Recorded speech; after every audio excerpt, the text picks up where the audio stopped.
guys, jadi sekarang gue lagi ada di titik alun-alun belakang. Ini lagi ramai banget, banyak anak-anak juga yang lagi main. Kalian juga bisa di sana. Banyak yang main sepeda juga di belakang gue. Pokoknya Sukabumi sekarang udah keren banget. Gue salut banget sih. Oke, tunggu lagi di vlog selanjutnya ya guys ya. Bye.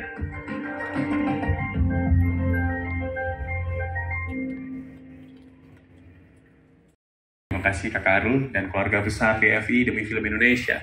Luar biasa teman-teman, Kak Arul ini ya yang mengkoordinir ya para sutradara, penulis, produser, aktor, wartawan itu di grup Demi Film Indonesia itu. Ibaratnya sineas seluruh Indonesia, nasional maupun lokal. Luar biasa. Tepuk tangan buat Kak Arul. Aktif banget beliau ya. Saya juga senang sekali, terima kasih Kak Arul sekali lagi diberi kesempatan untuk discuss dengan adik-adik ya. Mungkin lebih tepatnya memotivasi adik-adik, mudah-mudahan kelak akan ada yang jadi sineas yang handal, entah jadi sutradara, jadi aktris, aktor, ataupun penulis ya, ataupun produser ya.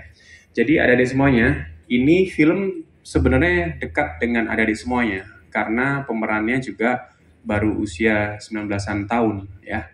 Istilahnya kuliah baru semester-semester awal ya. Ada dua film sebenarnya, film Depok dan film ini. Tapi Kak Arul milih film ini padahal baru jadi karena memang pemerannya masih muda ya. Jadi relate dengan adik-adik semuanya yang masih SMP semua ini ya. Ada SMA juga? SMA ada juga ya? Nah SMP maupun SMA ya. Ya teman-teman semua, saya mau tanya di sini siapa yang suka bercerita? Storytelling. Storytelling dulu. Oh, luar biasa. Penulis kamu ya? Penulis. Siapa namamu? Belvania Alexandra. Oh, Belvania Alexandra. Ada cerpen? Ada, pernah bikin. Oh, pernah bikin sendiri atau rame-rame? Aku bareng sama teman-teman yang Oh, antologi? Bukan antologi ya, tapi rame-rame lah ya. rame-rame. Oke, keren-keren. Belvania. Belvania ya. Ya, siapa lagi yang suka bercerita? Kalaupun nggak penulis, suka cerita di kelas dan lain-lain. Mbak Asma. Assalamualaikum Mbak Asma. Nah, makasih banyak. Luar biasa nih Mbak Asma. Saya bentar aja Mbak. Terima kasih Mbak Asma. Izin ya Mbak Asma ya. Ya, makasih. Selamat datang Kak Asma. Luar biasa. Ya, adik-adik semuanya siapa yang suka bercerita ada lagi? Kalaupun bukan penulis tapi suka cerita di kelas. Nah, gitu. Banyak ya. Suka ngomong ada? Iya, suka ngomong, suka banyak bercerita di kelas. Nah, gitu kan. Dan ternyata itu ada hubungannya sama dunia perfilman ya, dunia sinematografi ya. Ketika banyak baca tentang Steven Spielberg dan lain-lain ya, sutradara yang bagus itu sutradara yang pandai bercerita ya. Suka ngomong. Ya, Christopher Nolan ya, Belvan ini penulis juga ya. Jadi termasuk alat penyampai pesan. Kalau di Islam namanya wasilah ya. Alat penyampai pesan. Jadi memang ilmiah ya. Salah satu produk elektronik untuk menyampaikan pesan, media elektronik ya, di teori komunikasi ya, di bukunya John Vivian ya. Jadi memang film itu ternyata ilmiah. Jadi teman-teman kalau nonton film itu juga sebagai sarana pendidikan, tapi film yang baik ya tentunya gitu kan, film-film yang ada message ya untuk kebaikan. Karena di teori komunikasi juga sama, apa yang kita lihat, kita dengar itu mempengaruhi pola pikir kita. Orang nonton film baik, orang nonton film Robocop, keluar dari bioskop berasa jadi Robocop. Itu beneran, bener ya? Nonton film Spider-Man, keluar dari bioskop berasa Spider-Man ya. Jadi sangat berpengaruh sekali ya, apa yang kita lihat maupun yang kita dengar ya. Makanya nonton film yang baik-baik. Apakah nggak boleh nonton film yang nggak bagus, kaulidi gitu kan?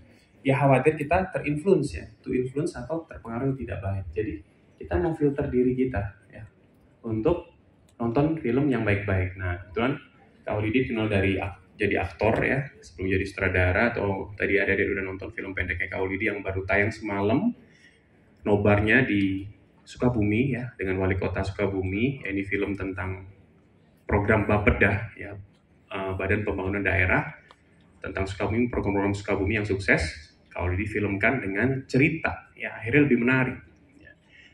Sama. Jadi aktor juga. Oke, kalau kamu? Yang jawabannya beda dong. Yang tadi di film, mau yang di film apa? Hah? Sutradara? Siapa yang mau jadi sutradara? Kamu pengen jadi sutradara? Itu Kak, si Belva. Oh, pengen jadi siapa? Sebentar. Sutradara, penulis naskah. Oh, penulis naskah, skenario, dan sutradara. Tepuk tangan buat adik-adik semua ya. Baik, adik-adik sekalian, jadi banyak sekali ruang sebetulnya untuk berkarya. Tapi kalau Bunda, manggilnya Bunda Asma apa Kak Asma? Kak Asma aja biar muda ya. Kan selisihnya kita cuma 2 tahun ya. Jadi kalau misalnya adik-adik ingin ya sedikit saja tentang mimpi. Tadi kan ada yang bilang jadi aktor biasa aja gitu ya. Nanti jadi sutradara biasa aja ya. Jadi penulis skenario biasa aja. Satu hal tentang mimpi adik-adik. Kalau mimpi tidak pakai bayar, kenapa takut bermimpi besar? Bayar nggak kalau adik-adik mimpi? Hah? Mimpi yang kecil sama mimpi yang besar bayar nggak? Kalau mimpi yang besar biayanya lebih besar, iya nggak? Enggak kan gitu. Jadi kalau tidak pakai bayar, kenapa takut bermimpi besar? Jadi adik-adik bisa dari sekarang untuk apa? Punya mimpi itu setinggi-tingginya, sebesar-besarnya, sehebat-hebatnya. Mimpi itu tidak perlu dikompromi, setuju? Mimpi itu tidak perlu didiskon, setuju? Mimpi itu tidak perlu disederhanakan, setuju? Setuju, karena mimpi itu nggak pakai bayar. Jadi kalau nanti ada adik-adik yang pengen jadi aktor, jadilah aktor film box office seperti Mas Holidi. Ya kan, tepuk tangan untuk Mas Holidi ya. Kalau adik-adik pengen jadi sutradara, jadilah sutradara peraih penghargaan ya. Kalau bisa ngalahin sutradara-sutradara yang Asia yang sudah karyanya sudah menang Oscar. Ya, jadi adik-adik punya mimpi yang besar. Ada yang pengen jadi guru di sini?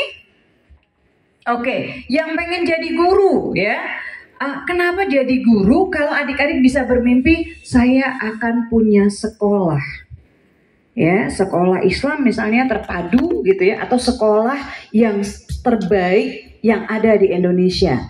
Adik-adik ada yang pengen jadi dokter? Ada? Oke. Yang pengen jadi dokter, kenapa nggak mimpinya di-upgrade jadi dokter yang punya rumah sakit? Gimana pengalamannya ke sini adik-adik? Senang banget? Siapa yang sudah pernah main ke perpustakaan sebelumnya? Sudah pernah follow IG kita belum? Siapa yang udah follow IG kita? Wah, udah ada banyak. Kita sering banget ada kuis di IG. Teman-teman udah ada yang pernah dapat hadiah belum dari kita? Sebelumnya yang saya hormati dari tim Wisata Literasi Sastra Kang Arul, lalu Mbak Asma Nadia, Kang Holid, para bapak-bapak dan ibu guru pengajar, selamat datang di Perpustakaan Jakarta dan PDS HB Yasin. Kami sangat senang, saya mewakili teman-teman di perpustakaan, bahwa hari ini telah diadakan wisata sastra untuk yang keberapa kali Kang Arul? Yang sudah ketiga kalinya. Sudah ketiga kalinya. Alhamdulillah, semoga Perpustakaan Jakarta dan PDS HB Yasin bisa menjadi pembuka jendela wisata untuk teman-teman melalui rangkaian film yang ditayangkan. Mudah-mudahan juga teman-teman bisa menjadi calon sastrawan baru, calon penerus literasi yang terbaik untuk bangsa. Kita juga dari Perpustakaan Jakarta mau ada promosi nih. Sebentar lagi kita akan ada kelas menulis cerpen, ada kelas menulis puisi. Diikuti ya, di follow ya IG kita ya. Nanti ada kelas menulis puisi, ada kelas bahasa Inggris, ada kelas menulis cerpen, dan insya Allah untuk karya-karya terpilih akan kita bukukan untuk kita tayangkan di perpustakaan. Mungkin dari saya sambutannya singkat saja. Saya punya hadiah nih. Saya punya hadiah nih. Siapa yang berani menceritakan secara singkat film yang tadi diputar? Satu orang pertama. Si Belva emang suka rajin naik ke kelas ya. Assalamualaikum warahmatullahi wabarakatuh. Waalaikumsalam warahmatullahi wabarakatuh. Selamat siang ya semuanya. Apa kabar? Siang. Kabar baik Belva. Saya Belvania Alexandra dari SMP 01 Jakarta. Hadir di sini untuk menceritakan ulang film pendek yang tadi ditayangkan. Jadi, pada awal cerita, hiduplah seorang laki-laki yang sedang kuliah bernama Kyoji. Tepuk tangan dong. Jadi, bagaimana cara kita mengatasi writing block dan juga apa praktek yang paling tidak etis dalam industri penerbitan? Wih, yang tidak etis di dunia penerbitan. Iya, saya lagi pengen curhatnya masalah perfilman.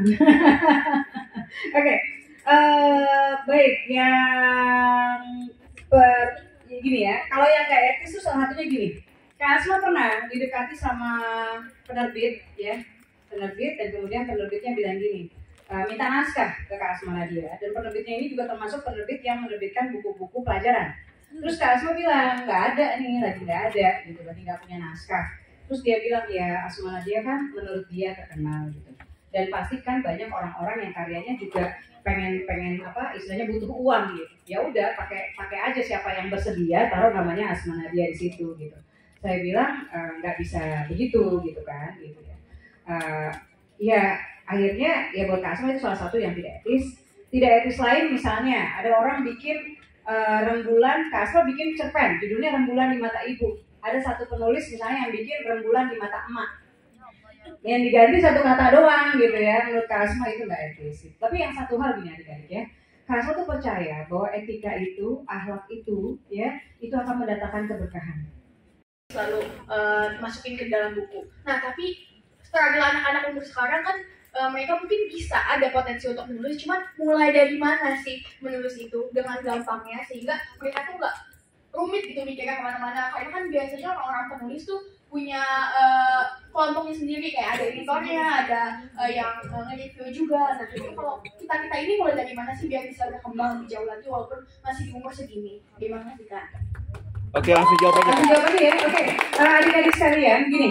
Ketika menulis ya, jadi gini, menulis itu kalau menurut Kak Asma adalah perkara hati.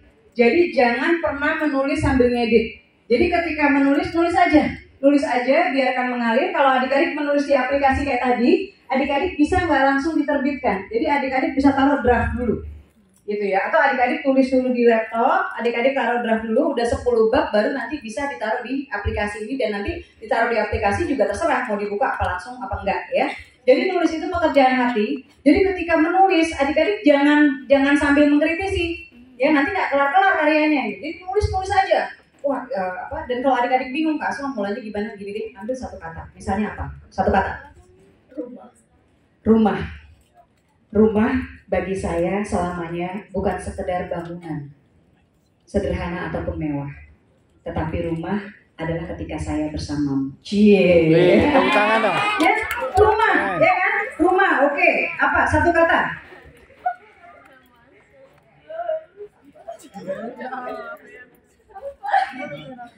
Cintaku.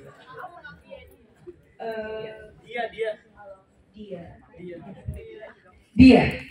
Sebelumnya, setiap kali saya memandang dia, saya tidak pernah teringat siapa-siapa. Tetapi kemudian saya tahu bahwa wajahnya adalah wajah yang selama ini diam-diam mengisi setiap mimpi saya. Oh, itu membaca. Kak Asma suka bilang, kalau adik-adik pengen jadi penulis cerpen, berarti baca cerpen-cerpen, jangan cerpen-cerpen biasa aja gitu kan. Baca cerpen-cerpen bestseller, baca cerpen-cerpen pemenang Kompas. Adik-adik pengen jadi penulis cerpen yang cerpennya difilmkan, baca cerpen-cerpen yang difilmkan gitu ya. Kalau adik-adik pengen novel, oke. Novel itu berarti adik-adik kayak Assalamualaikum Beijing 1. Sekarang alhamdulillah baru aja launching Assalamualaikum Beijing 2 ya. Alhamdulillah juga udah kontrak sama produser. Doakan mudah-mudahan bisa jadi film berikutnya Asma Nadia. Assalamualaikum Beijing itu novel. Surga yang tak dirindukan itu novel. Pesantren Impian, Jilbab Traveler itu juga novel adik-adik ya. Bunda Cinta Dua Kode itu juga novel. Surga yang tak dirindukan tuh 3 sebetulnya. Boleh next Mas? Ya. Ini ya 1, 2, 3. Tahun 2015 filmnya, tahun 2017 filmnya, 2021. Berarti apa adik-adik? Adik-adik kalau pengen nulis, pengen bikin cerita, yang pertama harus adik-adik perhatikan adalah ide. Ide itu sangat mahal. Kedua, sebetulnya kalau buku itu judul. Ya, judul yang menarik. Produser bisa jatuh cinta dengan judul. Dia nggak peduli ceritanya apa gitu ya. Apalagi kalau ternyata suka juga dengan ceritanya. Ya saya dulu waktu bikin Surga yang Tak Dirindukan 1 novelnya, tidak terbayang bahwa akan ada surga. Saya terbayang akan ada surga 2, tapi tidak terbayang ada surga 3. Karena memang novelnya Surga 1 itu belum selesai menurut saya. Tapi saya nggak bisa menemukan penyelesaian yang lain. Jadi kalau adik-adik menulis novel, Kalau cerita udah selesai nggak bisa dipanjang-panjangin. Kalau cerita belum selesai nggak bisa dipendek-pendekin. Gitu. Jadi waktu itu memang ending untuk surga yang tak dirindukan 1 emang itu.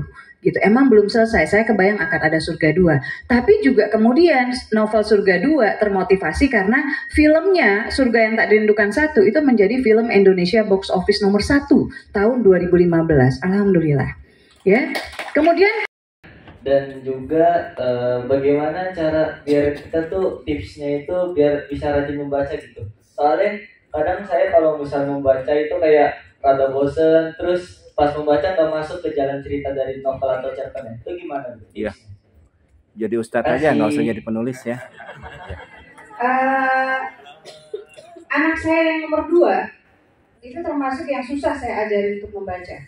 Kakaknya tuh gampang banget. Bahkan buku pertama si kakak dulu ketika dia umur 4 tahun itu tentang kedelai. Dan buku yang udah jelek, udah lusuh, saya nggak ngerti. Sekarang saya tanya, Kak Caca kenapa sih bacanya dulu buku ini? Gitu. Nggak tahu, Mama, menurut aku itu amazing aja gitu. Gitu ya, proses kedelai itu. Nah, anak saya yang kedua, saya coba kan, ini anak kenapa sih nggak pengen, dia nggak suka baca gitu. Saya coba ini, dia nggak suka gitu. Tapi kemudian saya lihat perhatian dia. Jadi kita nggak harus membaca sesuatu yang kita nggak suka. Kamu bisa milih membaca sesuatu yang kamu suka. Anak saya kemudian ternyata sukanya membaca, ya. Dia kalau ngeliat koran dibentangin, dia ngomong gini, "Ih, mobil." Ngeliat buku kakaknya begitu dibuka, ada kayak buku anak-anak, terus ada anak-anak lagi naruh mobil, lagi ngerapi-rapiin gitu. "Ih, mobil." Akhirnya saya beliin dia buku-buku yang gambarnya mobil. Jadi yang kayak truk-truk gitu ya. Dan ternyata dia suka dan dia mau baca. Dan akhirnya saya langganan majalah otomotif untuk anak yang umur 5 tahun. Cuma karena biar dia senang. Tapi gak sia-sia. Dia baru aja wisuda dari Fakultas Hukum Universitas Indonesia. Ya.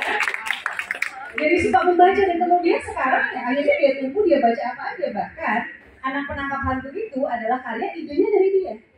Jadi anak penangkap hantu itu karya keluarga penulis. Asmana dia ikut menulis, idenya dari anak saya, judulnya dari anak saya yang pertama.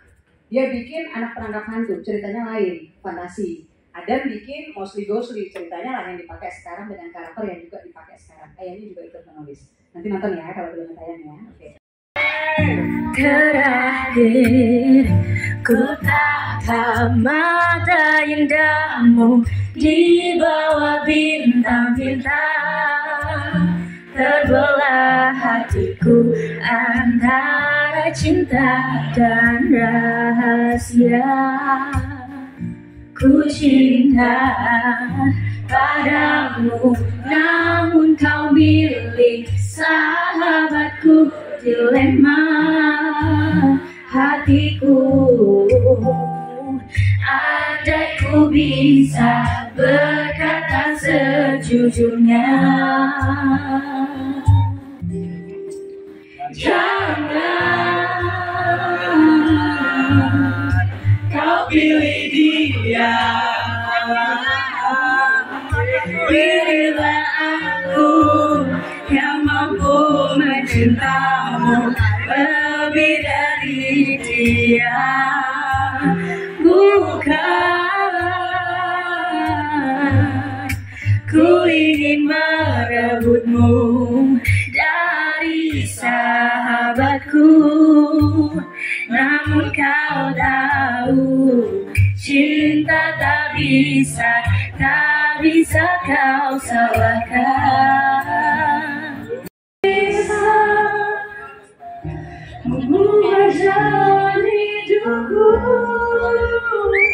Suaranya mana? Sekali saja aku pernah merasa betapa menyiksa kehilanganmu. Kau terhenti, kau yang selalu ku nanti. Tak aku lepas lagi semuanya.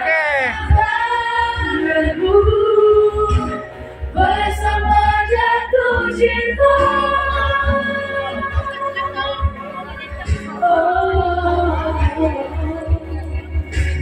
Kali kedua pada yang sama.